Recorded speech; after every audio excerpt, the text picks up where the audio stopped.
Hello বন্ধুরা, আবার চলে আসলাম দারাজের প্রোডাক্ট নিয়ে।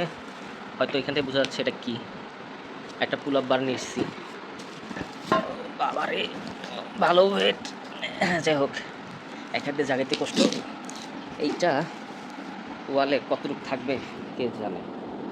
যাই হোক, আনবক্সিং করে এটা আনবক্সিং করা হয়নি। এক হাতে আনবক্সিং করাটা আসলে একটু টাফ। আমার একটা কথা, বিভিন্ন ব্লগাররা আনবক্স করে কিভাবে? ও, স্ট্যান্ড ইউজ করে।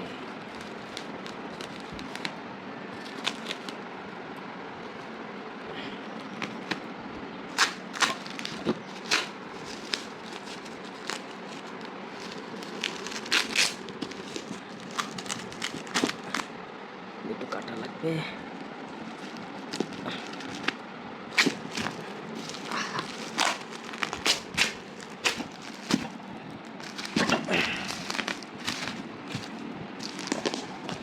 রোল হলো না, রোল রোল রোল।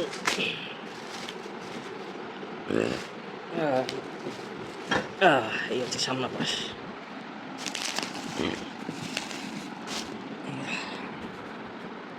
ঠিক আছে, ভিডিওতে দাঁড়া যে অনেক কিছু ছিল, দেখি আসলে কী কী দেয়, কী কী দিছে, রিভিউ দিয়ে দিব না।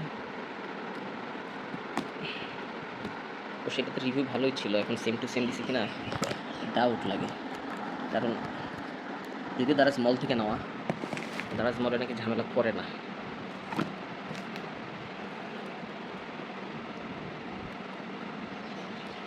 তো মাঝে মধ্যে আবার কপাল খারাপ হলে ঝামেলা হয়ে যায়। না সরি, কপাল আমার খারাপ না, এই যে সেলার মানে যারা দেয় তারা অনেক সময় ভালো হয় না, দেখা একটা দেয় আর একটা। কিছু কিছু জায়গায় এটা দেখলাম জং ধরা ছিল। এটার ভিতরে পানি না, পানি না তাই কেন? ও না, পানি না। তো ফাইনালি দেখার সময়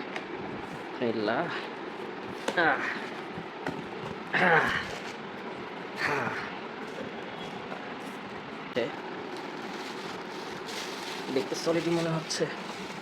দেখি, ও না না বন্ধুরা, দিছে দিছে দিছে। ও দিছে মানে তো ব্ল্যাকটা দিছে, সেই মিস্টেক্স। যাক, ভিতরের কি অবস্থা জানি না বেশি একটা, বাট এইটা দেখে আমার মনটা ঠান্ডা হয়ে গেছে, একবার শান্তি। রেকমেন্ডেড।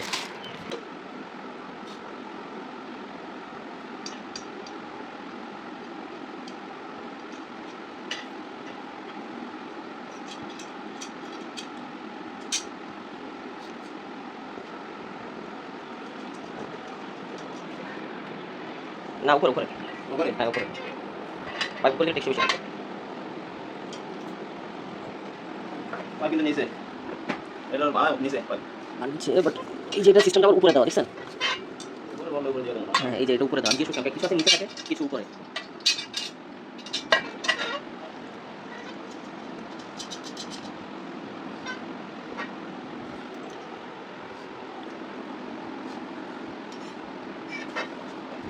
মোটামুটি কারেন্ট পুরোটা একটা দরকার নেই, কারণ আমরা একটু খোলা লাগতে পারে।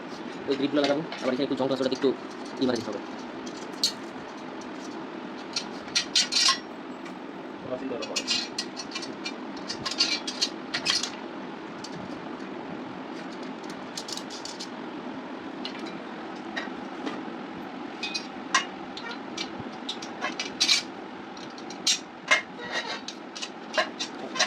বাইরে বসে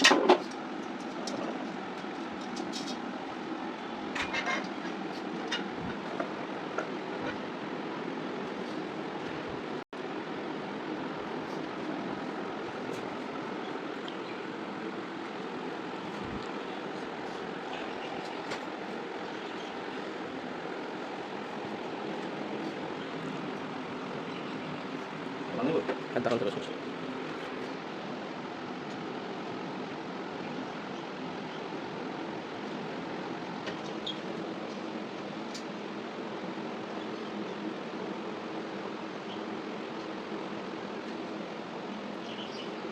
ঠিক আছে ঠিক আছে, দেখেন এখানে থাকবে তো, কি মনে হয়? না যা দেখলাম ইনশাআল্লাহ পাবো। তাহলে এখানে পারফেক্ট স্পেস আছে। ঠিক আছে, ভালো লাগবে তো মনে হয় আপনার? দাঁড়ান,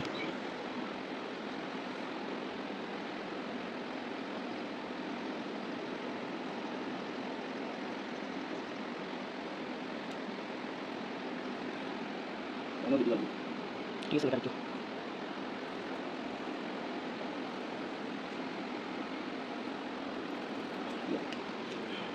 আচ্ছা ভাই এই স্কুল যখন ঢুকাবেন এটা কি এই অ্যাঙ্গেল ঢুকাবেন একটু নিচের দিকে জানি সোজা করে দিবেন ওটা অ্যাঙ্গেলে আচ্ছা অনেক সময় কারণে অ্যাঙ্গেল দিকে একটু স্ট্রং বেশি থাকে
ওই ডিসপ্লে চেঞ্জ করো টেনশন লেখা এইটা